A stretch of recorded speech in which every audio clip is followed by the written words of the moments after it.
Իսլամաբադում պետական հաստատությունները լուսավորված են Պակիստանի, Թուրքիայի և Սաուդյան Արաբիայի դրոշների գույներով։ Ամբողջ քաղաքում այդ երկրների ռազմաքաղաքական ղեկավարների մեծադիր լուսանկարներն են։ ՆԱՏՕ-ի ոճով ռազմական նոր դաշինք ստեղծելու մուսուլմանական 3 պետությունների քայլը մեծ ոգևորություն է առաջացրել Իսլամաբադում։ Եթե պատերազմ սկսվի կողմերից մեկի դեմ, ապա դա կհամարվի հարձակում մեր այս 3 մուսուլմանական երկրների վրա։ ՆԱՏՕ-ի հիմնադիր պայմանագրի 5-րդ հոդվածի ոգով են անցած ուրբաթ Թուրքիան, Պակիստանը և Սաուդյան Արաբիան ստորագրել համատեղ պաշտպանության համաձայնագիրը Մեքքայում։ Պակիստանում հույս ունեն, որ ժամանակի ընթացքում ծոցի արաբական բոլոր երկրները կմիանան Մեքքայի համաձայնագրին։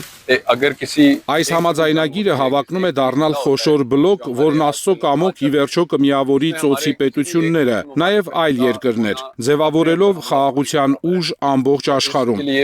Այս համաձայնագիրը պարզապես պաշտպանական պայմանագիր չէ, այն խաղաղության աղբյուր է դառնալու Պարսից ծոցի տարածաշրջանում և դրա սահմաններից դուրս։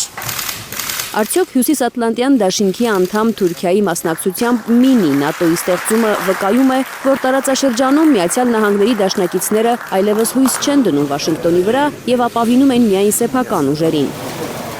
Թեհրանում հակված են այսպես մեկնաբանել ռազմական նոր բլոկի ի հայտ գալը ու կարծում են, որ այն սպառնալիք չէ Իրանի համար։ Իրանը մշտապես կոչ է արել տարածաշրջանի երկրներին համագործակցել և ամրապնդել իրենց անվտանգությունը չապավինելով արտաքին խաղացողներին։ Թուրքիայի, Պակիստանի և Սաուդյան Արաբիայի հետ մենք ունենք կրոնական, պատմական և մշակութային խոր կապեր և հիմք չկա անհանգստանալու, որ այդ համաձայնագիրը ուղղված է Իրանի դեմ։